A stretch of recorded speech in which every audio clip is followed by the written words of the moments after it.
बिस्मिल्लाहिर्रहमानिर्रहीम। अस्सलामु अलैकुम। आप फेसबुक और यूट्यूब चैनल देख रहे हो। मेरा नाम है अब्दुल रहमान नाज़रीन। आज इस्लामाबाद से कुछ ताज़ा तरीन अपडेट्स आपके सामने रखेंगे। IMF के साथ जी फ़ाइनल मुज़ाकरात जो हैं वो हो चुके हैं और अभी स्टाफ लेवल का मुआहदा तय पाना बाकी है। अब वज़ीर ख़ज़ाना साहब ने आज प्रेस कॉन्फ्रेंस की है, उसमें वो क्या कहते हैं कि जी क्या क्या बात हमारी तय हुई है और उसके बाद तकरीबन 1.2 अरब डॉलर जो हैं, 1 अरब और 10 करोड़ डॉलर के करीब जो हैं वो IMF की किस्त हमें मिल जाएगी।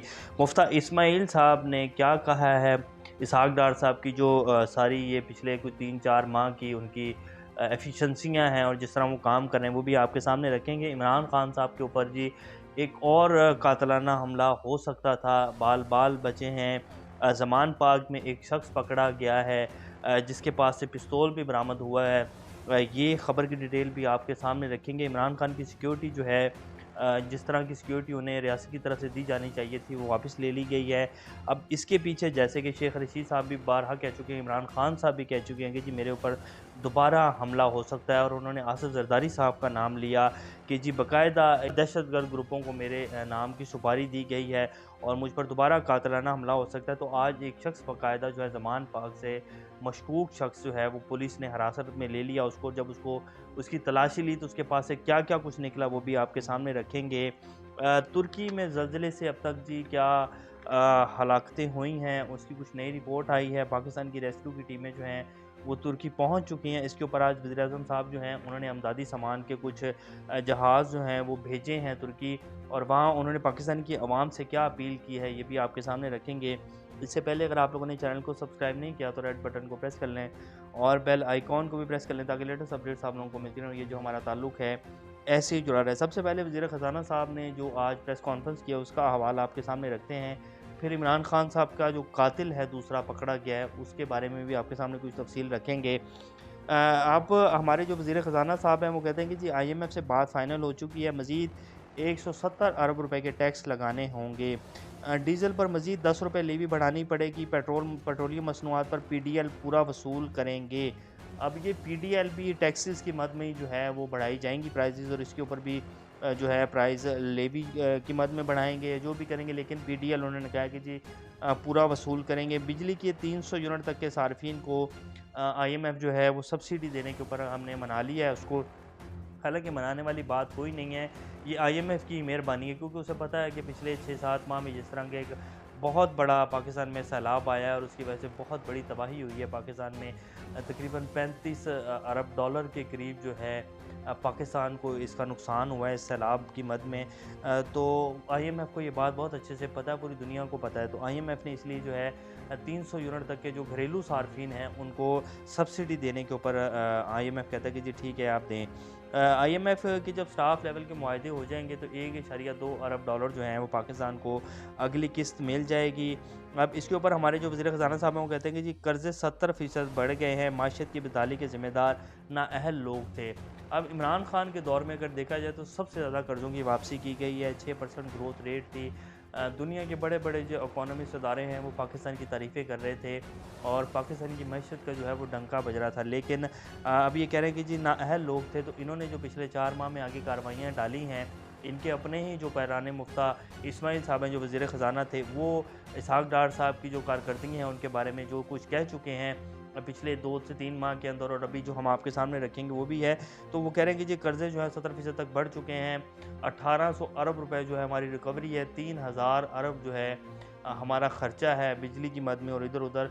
तो बहुत बड़े लॉसेस हैं, हम नजकारी की तरफ भी जा रहे हैं और हम मुल्क को जो है माशी हालात से निकालेंगे। हमें मुश्किल फ़ैसले करने पड़ रहे हैं, अब आकर मुश्किल फ़ैसले करने पड़ रहे हैं। जब ये आए थे तो कह रहे थे कि जी मैं देख लूँगा IMF को, मैं IMF को 25 साल से डील कर रहा हूँ। इसी तरह मुफ्ता इस्माइल साहब ने भी कामरान खान की कल रात के शो में बैठ के कहा कि बड़ी जो है ये गिदड़ बप्तियाँ लगा रहे थे कि जी मैं देख लूँगा IMF को और मैं ये कर लूँगा, मैं वो कर लूँगा। फिर देख लेते ना IMF को, फिर क्यों अब नाक से लकीरें निकाल रहे हैं IMF के सामने? अब जो वो कह रहा है क्यों मान रहे हैं? अगर यही फ़ैसले जिस तरह मैं कर रहा था 3 से 4 माह पहले, 5 माह पहले, अगर मुझे पेट्रोलियम प्राइसेस बढ़ाने देते और मैंने जब बढ़ाई तो मरीम नवाज़ शरीफ साहब ने बड़े गुस्से का इज़हार किया कि जी नवाज़ शरीफ साहब उठकर चले गए और ये सब कुछ।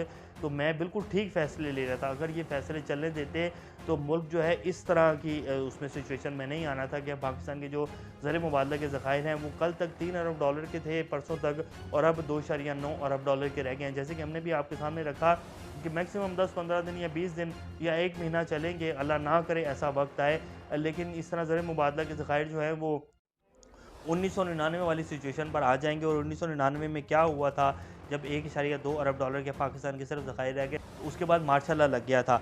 तो ये जी इनकी कारकर्दगी है वज़ीर ख़जाना साहब की। पहले तो बड़ी गीदड़ भपकियाँ लगा रहे थे और अब IMF के सामने जो है प्रॉपर लेट चुके हैं, जिस तरह लेटने का हक है ना।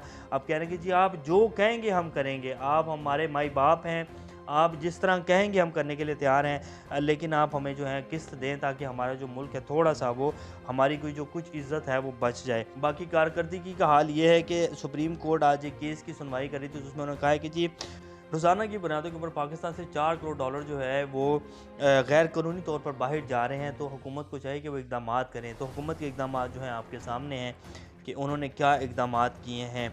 इमरान खान साहब पर जी आज एक और कातलाना हमला जो है करने वाला शख्स था, जो ज़मान पाक पहुंचा हुआ था, मशकूक शख्स था, उसको पुलिस ने जो है जब गिरफ़्तार किया तो उसके पास से जी एक अदद पिस्तौल बरामद हुआ है। और जब वो शख्स ज़मान पाक पहुंचा और इमरान खान साहब के घर के सामने जो बैरियर है उस हद तक जो है वो बंदा पहुंच चुका था।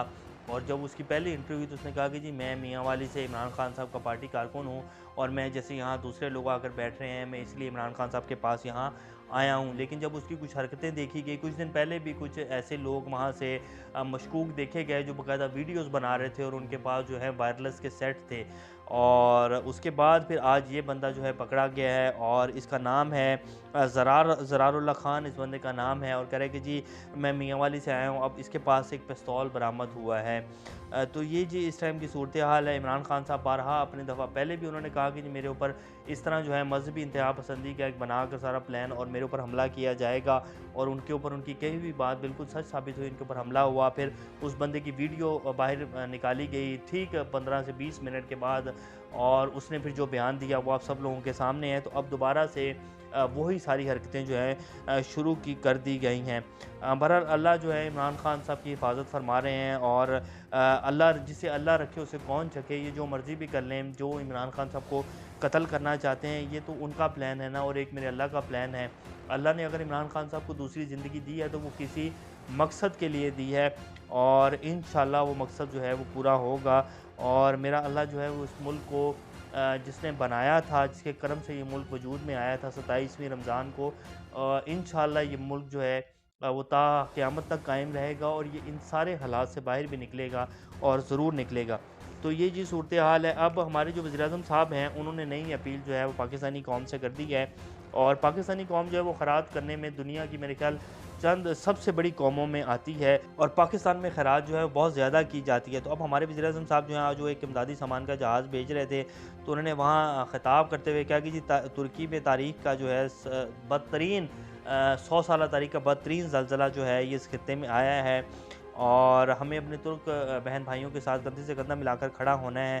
तो जितनी हो सकता है मैं पाकिस्तानी अवाम से अपील करता हूँ मदद की जाए, कपड़े गर्म जो हैं वो भेजे जाएँ, और जो आप मदद कर सकते हैं। और इसके साथ साथ स्कूलों में जो बच्चे हैं वो 10-10 रुपये हर बच्चा जो है अपने स्कूलों में जमा करवाए, ताकि हम एक खतीर रकम जो है वो तुर्क भाइयों के लिए भेज सकें। यहाँ तक तो बात ठीक है, वो 10-10 रुपये भी जमा हो जाएंगे, लेकिन इसकी कोई गारंटी है कि वो 10 रुपये जो है तुर्कों तक पहुँच जाएंगे? क्योंकि हमारा तो एक कैरियर है ना सर, पीछे आपके ऊपर जो है डेली मेल का केस भी है कि जी आपने ज़लज़ला ज़दगान का जो पैसा आया था उसको हड़प कर लिया था, और वापस उसको जो है शरीफ ख़ानदान के अकाउंट जो हैं बरतानिया में वहाँ भेजा था, जहाँ आपके ऊपर अभी आप उसकी फ़ीस भी अदा करके आए हैं, आपके ऊपर जो वो सब कुछ हुआ था, तो वो एक केस भी है। तो आवाम तो खैर पैसा दे देगी। अब उम्मीद की जा सकती है कि ये पैसा तुर्की के भाइयों तक पहुंच जाए, या शायद वो वहीं से ट्रांसफ़र होके बरतानिया ना चले जाए, कुछ भी हो सकता है। बहरहाल ये जी सिचुएशन है इस टाइम। जो तुर्की में अभी तक हलाकतों की तादाद है वो 21,000 के करीब जी पहुँच चुकी है, और 21,000 लोग जो हैं वो शहीद हो चुके हैं इस ज़लज़ले में, और इसी तरह जो है शाम में भी 4,000 से ऊपर चली गई है। अल्लाह जो है अपना ख़ास करम फरमाए, और अल्लाह हमारे जो तुर्की और शाम के मुसलमान बहन भाई हैं उनको सब्र अता करे, उनके अहले खाना को सब्र अता करे। एक बड़ा मुश्किल वक्त है उनके लिए, और पूरी दुनिया से इमदाद आ रही है, और हम भी जितनी मदद कर सकते हैं उनकी करेंगे। अभी तक के लिए ये अपडेट्स हैं जी। इंशाल्लाह नेक्स्ट अपडेट से दोबारा आप लोगों के सामने हाज़िर होंगे। तब तक अपना और चैनल का ख्याल रखिएगा। अल्लाह हाफ़िज़।